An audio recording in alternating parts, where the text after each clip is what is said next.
오늘 우리 이 말씀이 예수님께서 70명의 제자들을 전도 현장으로 보내시기 전에 어떻게 가서 해야 될지, 어디로 가서 무엇을 할지를 구체적으로 좀 이론적으로 가르치는 내용입니다.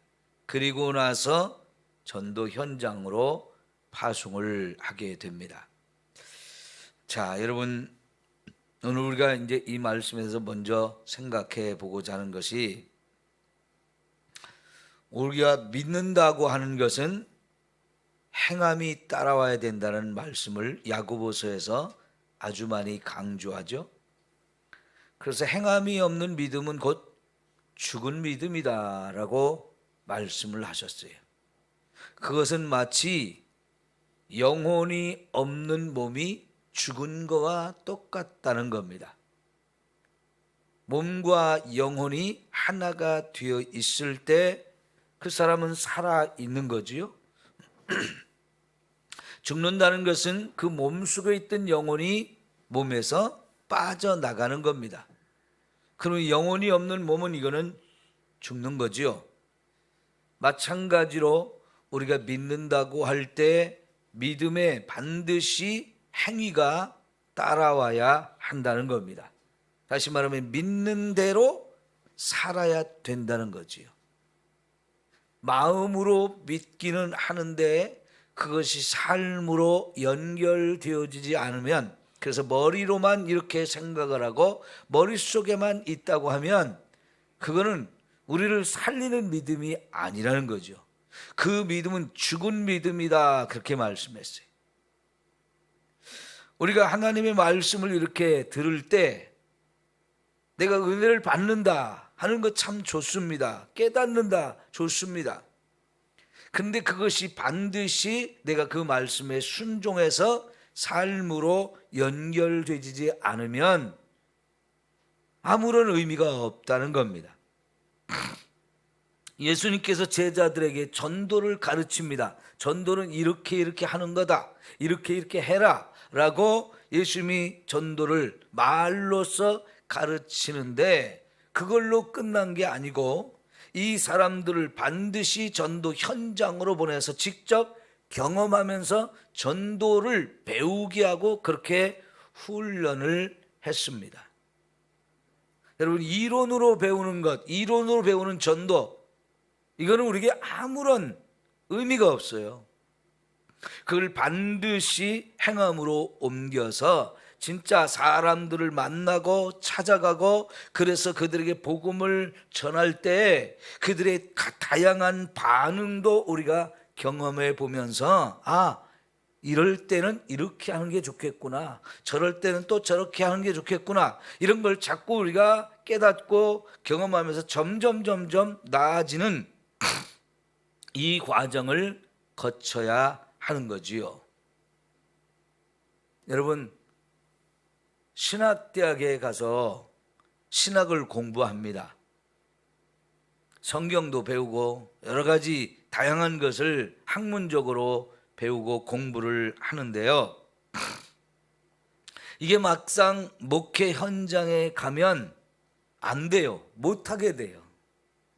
신학대학에 들어가서 1, 2, 3학년, 4학년 그리고 대학원 과정을 거치면서 그 과정 속에는 각 교회 가서 이제 교육전도사 이런 것들을 하면서 어린아이들을 가르쳐보고 학생들을 가르쳐보고 청년들을 가르쳐보고 이런 과정을 하면서 설교를 배우게 되고, 사람과 사람을 만나서 어떻게 그 사람들과의 관계를 만들어갈 것인가, 이런 것들을 다양하게 경험하면서 때로는 담임 목사님을 보필하면서 신방도 가보고요,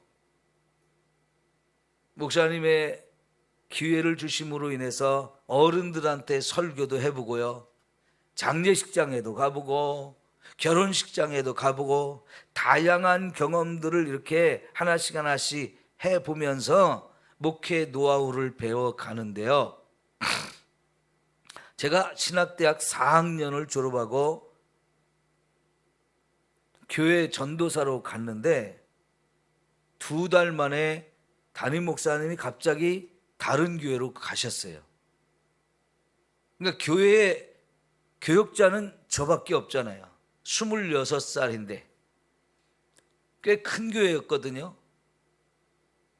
제가 모든 예배를 다 인도해야 됐어요. 그런데 설교가 너무 어려운 거예요. 설교 준비하기가. 성경을 아무리 뒤적거리고 여기저기 읽어봐도 설교할 거리가 없는 거예요. 여러분, 이게 사람을 얼마나 피를 말리고 힘들게 하는 건지 여러분 아세요? 26살짜리가 신학대학을 졸업하고 전도사가 되어 목회 현장에 나왔는데 갑자기 모든 설교를 다 해야 되니까요. 일주일에 설교가 몇 번입니까? 새벽 예배 7번 해야죠. 주일날 낮에 한 번 해야죠. 저녁에 해야죠. 수요일날, 금요일날 어린이, 학생회 모든 예배를 다 이렇게 인도하려고 하니까요. 설교를 준비하는 게 너무 힘드는 거예요. 야, 제가 너무너무 두렵고 너무너무 힘들고 놀랬어요. 내가 신학대학을 공부한 게 이렇게 형편없이 했나? 아니요, 저 공부하려고 열심히 했고요. 성경도 막 읽으려고 막 많이 부지런히 이렇게 읽었거든요. 근데 막상 교회에서 설교를 하려고 하니까요. 이게 제가 너무나 엉터리고 준비가 안 돼 있는 것이 너무나 드러나는 거예요. 시골교회에서 그렇게 사역을 하다 보니까요. 주의자가 없어요. 성가대가 있는데 주의자가 없어요. 저보고 주의를 하라고 목사님이 말씀하셔서 처음 주의를 해보는데 해본 적이 있어야죠. 성가대 가르쳐 본 적도 없고 주의를 해본 적이 없는데 저보고 주의를 하라고 하니까요. 야, 연습을 해가지고 대회 시간에 주의를 하려고 하는데 이 손이 떨려가지고 이게 박자 젓는 게 안 되는 거예요. 그러니 얼마나 이게 힘든 겁니까? 모든 게 그랬어요. 40이 넘어서 결혼식 주례를 처음 해봤습니다. 젊었을 때는 결혼식 주례할 그런 기회가 별로 없잖아요. 40이 넘어서 결혼식 주례를 처음 해봤는데 그게 처음 한다는 건 다 힘든 거예요. 결혼식장에는 교회를 다니는 사람도 있고 안 다니는 사람도 있잖아요. 근데 결혼식이라는 걸 교회에서 예배 드리는 거하고 예식장에서 하는 거하고는 또 큰 차이가 있기 때문에 40이 넘었어도 처음 해보는 건 너무 힘든 거예요. 여러분, 이게 뭔가를 경험해보지 않고 현장을 체험해보지 않으면 그만큼 힘든 겁니다. 특히나 전도라고 하는 것이 그렇게 쉽지 않았어요. 하나님 말씀대로 우리가 이렇게 듣고 배우고 읽고 깨닫고 은혜 받았어도요, 그것을 그대로 순종한다는 것은 결코 쉽지 않잖아요. 여러분, 대표 기도를 하라고 하면 못 하시는 분들이 아직도 많잖아요.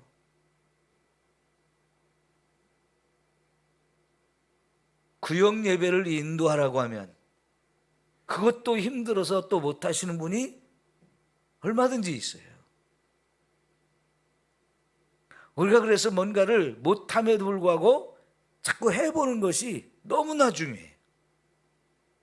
특히 하나님의 말씀은 내가 이해가 안 가는 게 많고 우리는 다 계산을 해봅니다. 이렇게 할 때 어떻게 될 것인데 라고 하는 계산을 해보는데 내가 계산한 거하고 이거 그러면 손해가 나는 것 같고 뭔가 어려운 것 같고 그러면 못하는 경우가 많아요. 그런데 여러분, 하나님의 말씀을 그대로 순종하게 되어지면 내가 생각한 것과는 전혀 다른 결과가 나타날 때가 많아요.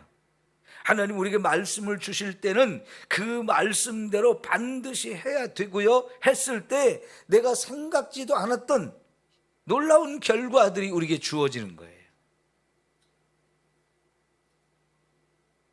어느 교회에서 달란트 비유를 목사님이 설교를 하시고 나서 성도들한테 교회 재정을 가지고 5만 원씩 나눠드렸대요. 그리고는 한 달 기간을 드릴 테니까 이걸 가지고 나름대로 돈을 불려보라고. 한 달 뒤에 어떤 결과가 나왔을까요? 5만 원을 갖기는 했는데 진짜 한 달란트 받은 사람처럼 이걸 그냥 무시해버리고 그냥 서랍 속에 넣어놨다가 혹은 지갑 속에 넣어놨다가 한 달 뒤 그대로 가져오신 분도 있고요. 한 달 동안 이 돈을 가지고 어떻게 이걸 가지고 돈을 불릴까 고민하다가 어떤 분은 김밥을 싸서 팔기도 하고요. 어떤 사람은 뻥튀기를 만들어서 길거리에서 차가 막 이렇게 많이 막히고 그래서 서 있는 이 차가 많이 기다리고 있는 이런 데 가면 뻥튀기 파는 데 있죠. 그런 데 가서 마스크 쓰고 그걸 판 사람도 있고요. 하여간 성도들마다 다 생각하면서 나름대로 그걸 돈을 불려보려고 막 이렇게 애를 썼다는 겁니다. 그리고 한 달 후에 이렇게 그 돈을 가져오면서 어떻게 그 돈을 가지고 돈을 불렸는지를 경험들을 다 간증을 하게 했더니요, 정말 다양한 경험들이 나오더라는 거예요. 물론 사람들의 성향과 또 재주나 이런 것들이 다르기 때문에 그걸 가지고 잘하는 사람도 있고 못하는 사람도 있습니다만은 실제로 예수님이 성경 속에서 예수님 말씀하신 내용을 가지고 우리의 삶에 뭔가 경험을 해봤을 때 거기서 느껴지는 것이, 그리고 그걸 가지고 예수님이 달란트 비유를 진짜 내가 그런 달란트를 받는다면 나는 정말 어떻게 할 것인가를 그렇게 구체적으로 경험하면서 야, 하나님 말씀을 그대로 순종하는 것과 순종하지 않는 것은 이렇게 어마어마한 차이가 있구나, 이거를 경험하게 한 거예요. 성도 여러분, 하나님의 말씀은 우리가 항상 순종하며 살아야 되는데 언제부턴가 모르게 저와 여러분은 듣고 은혜 받는 걸로 끝나는 게 너무나 많아요. 이렇게 합시다 저렇게 합시다, 하나님이 이렇게 해라 저렇게 해라 말씀하셨는데도 불구하고 그냥 듣고만 마는 거죠. 순종하지 않는 게 너무나 많은 거예요. 여러분, 저와 여러분의 삶이 그렇게 굳어지면 진짜 아까 처음에 말씀드린 것처럼 저와 여러분의 믿음이 죽은 믿음이 되어지기가 쉬워요. 죽은 믿음 가지고 우리가 무슨 자랑을 하겠습니까? 어떻게 믿음을 의지하고 믿음으로 구원받는다는 얘기를 할 수 있겠습니까? 여러분, 반드시 믿음에 따르는 우리의 삶이 있어야 할 줄 믿습니다. 자, 그러면 지금 예수님께서 3절 4절을 말씀하셨을 때 전도 현장에 아직 가보기 전이에요. 그런데 말씀하시기를 내가 너희들을 전도하러 보내는 것은 어린 양을 이리들이 있는 곳에 보내는 것이다라고 말씀을 하시고, 그런데 그런 곳에 가는데 배낭도 매지 말고 전대도 가지고 가지 말고 신발도 가지고 가지 말라고 이렇게 말씀을 하셔요. 도대체 그게 이해가 가는 얘기입니까? 왜 어린 양들을 이리가 있는 곳에 보내게 되는 겁니까?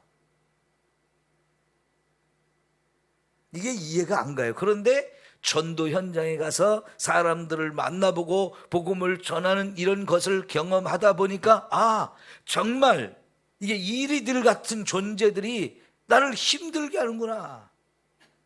사정없이 물어뜯고요, 잡아 죽이려고 이렇게 하는 이런 무리들이 많다는 것을 경험하게 되어지는 거죠. 그런데요, 그렇게 이리들이 나를 잡아먹으려고 달려드는데 이상하게 두려워서 못하겠다고 하는 것이 아니라, 그럼에도 불구하고 내 마음속에는 평안이 있고 담대함이 있고 이 복음의 능력이 내 안에 있으니까요, 그럼에도 불구하고 전도하게 되어지는 거죠. 왜 이럴까? 왜 이렇게 이리떼 같은 존재들이 나를 잡아먹으려고 하는데 내가 그것 때문에 무서워서 도망가는 자가 아니고, 오히려 그들에게 생명의 복음을 전해서 한 영혼이라도 더 구원하려고 더 내가 몸부림치는 이것은 뭐 때문일까?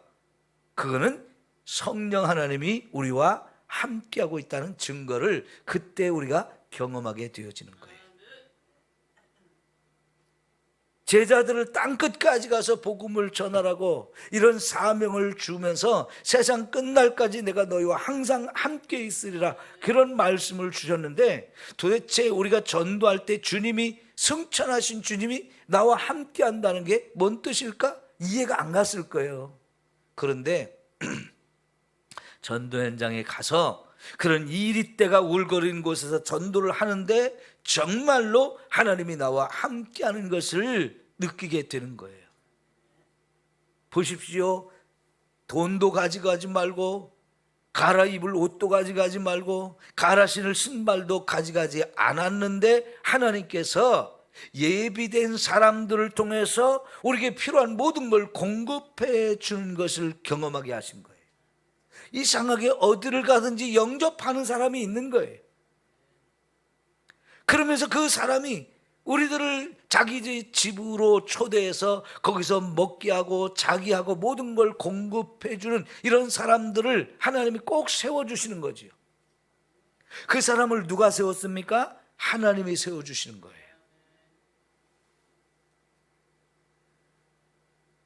여러분, 우리가 사도행전을 보면 사도 바울이 빌립보에 갔을 때도 그렇고요, 데살로니가에 갔을 때도 그렇고, 고린도에 갔을 때도 그렇고, 에베소에 갔을 때도 그렇고요, 하나님은 어디를 가든지 그 핍박이 있었지만 그 엄청난 핍박이 있는 가운데도 놀랍게 이들을 영접하고 대접해주고 필요한 것을 공급해주는 사람을 항상 세워주셨어요. 한편으로는 이리들이 우글거리는데 또 한편에서는 우리를 막 돕고 섬기고 그 환영해주고 함께하는 그런 사람들을 세워주는데, 이게 누가 세우는 것인가? 하나님이 세워주시는 거죠. 그러니까 전도 현장에 가면 하나님을 더 의지하게 돼 있고요, 기도를 더 많이 할 수밖에 없어요. 여러분, 제 아내하고 제가 처음으로 저 카자흐스탄이라는 곳으로 선교여행을 떠난 적이 있었는데요, 거기 말을 딱 배운 게 뭐냐면 인사예요. 스파시바. 말도 참 이상하죠? 러시아 말인데요, 안녕하세요 하는 뜻이에요. 스파시바.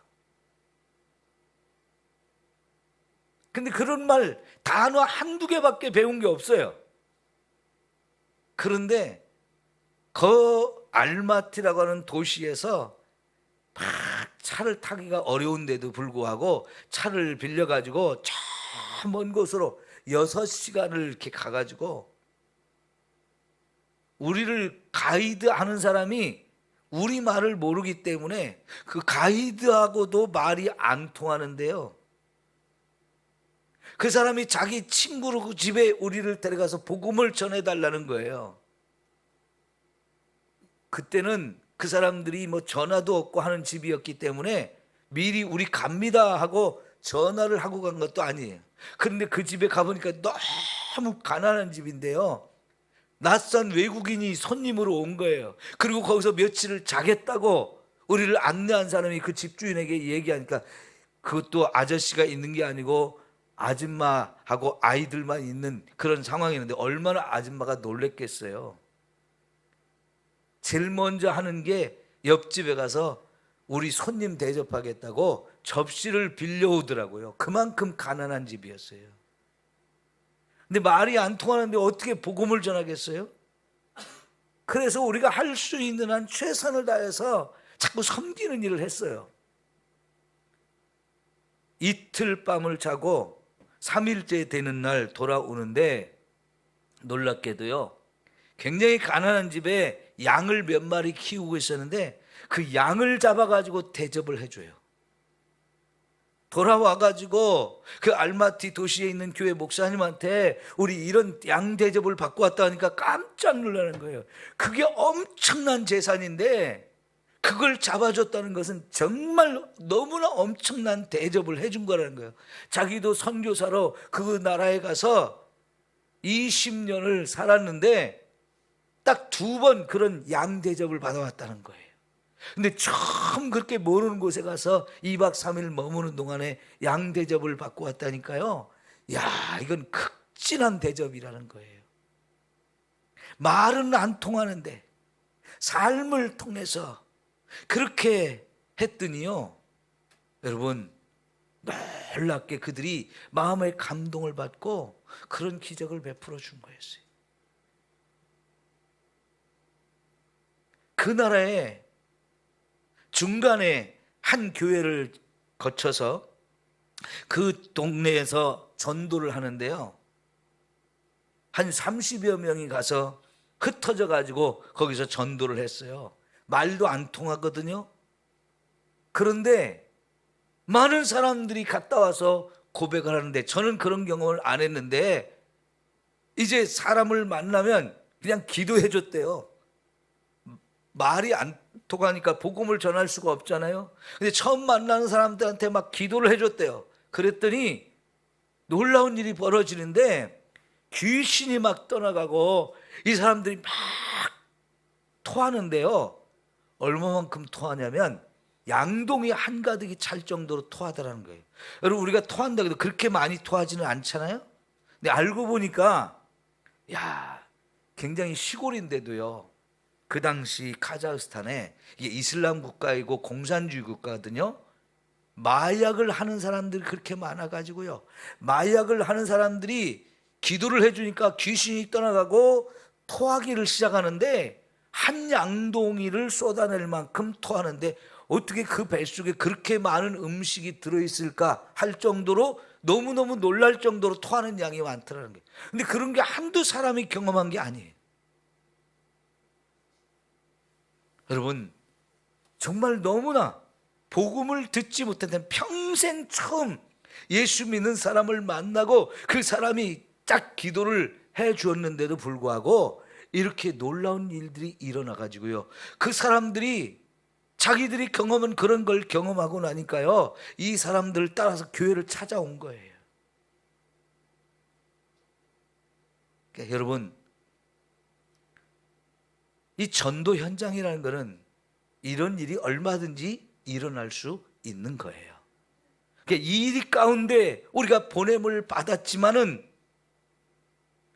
하나님이 거기서 함께하는 걸 우리가 보는 거예요. 그 당시만 해도 그곳이 아까 말씀드린 대로 공산국가였고 이슬람 국가였기 때문에요, 복음을 공개적으로 이렇게 전하기가 어려운 시대였습니다. 그럼에도 불구하고 가서 그런 복음을 전할 때 하나님이 그런 놀라운 일들을 경험하게 해주는 거죠.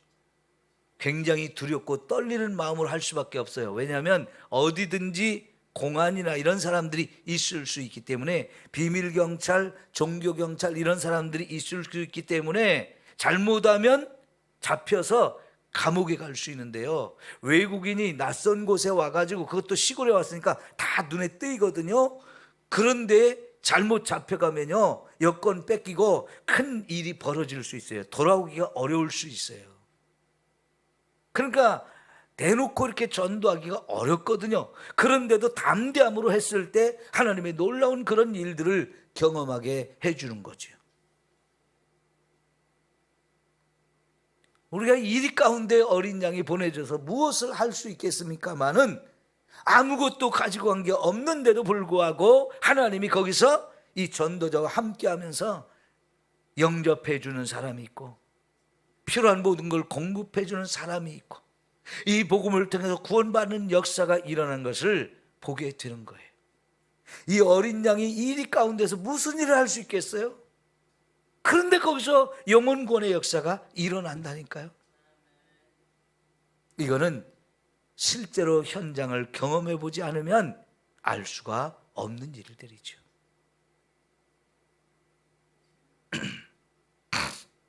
여러분, 전도를 두려워만 하지 마십시오. 자꾸만 입을 열고 전도지를 나눠주고 한마디라도 생명의 복음을 전하려고 사람을 만나고 이런 과정을 거치면서 사실은 내가 달라져요. 내 믿음이 정리가 돼요. 내가 믿는 게 뭘지? 내가 믿는 예수님이 누구지? 그 예수님과 나의 관계는 어떤 관계이지? 이거부터 확인이 되어지면서 내가 받은 은혜와 내가 받은 사랑과 내가 받은 구원이 더 귀하게 감격스럽게 다가와지고요. 그렇다면 이 복음을 부끄러워하지 말고 더 담대하게 전해서 내가 받은 이 구원 다른 사람도 받게 해줘야지. 이런 열정이 우리 속에서 더 솟아나오게 되어지는 거지요. 그러니까 여러분, 예수님은 사람들의 집에 가면 제일 먼저 뭘 먼저 하라고 그랬어요? 평안할지어다라고 평안을 빌어주라는 거예요. 그러면 이 가운데 어린 양이 들어간 상황하고 평안이라는 말하고 어울려요? 안 어울려요? 나부터 평안이 없을 것 같아요. 이리들이 우글거리는 곳에 어린 양이 보내지면 이거는 정말 두려움과 공포, 무서움 이건데요. 이야, 희한하게 예수님은 여기서 사람들에게 샬롬이라고 인사를 하라는 거예요.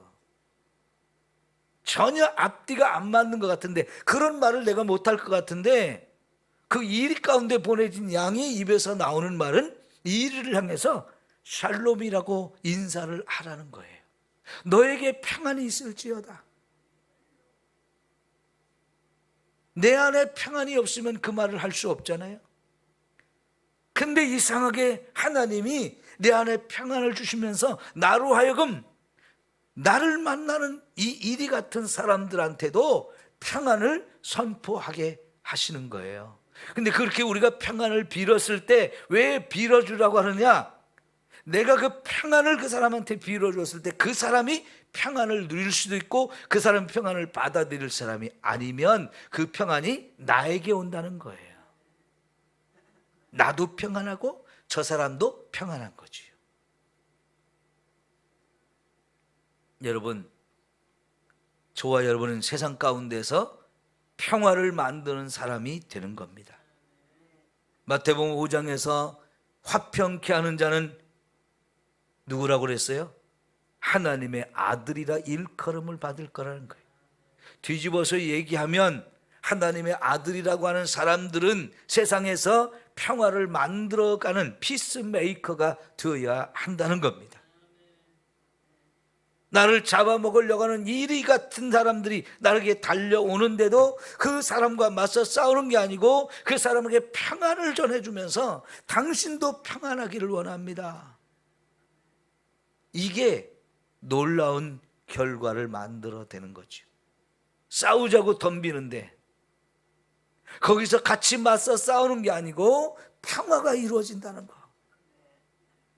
이게 참 놀라운 일이잖아요. 여러분, 하나님의 은혜와 축복이 분명히 전도자에게 있는 거예요. 기도합시다.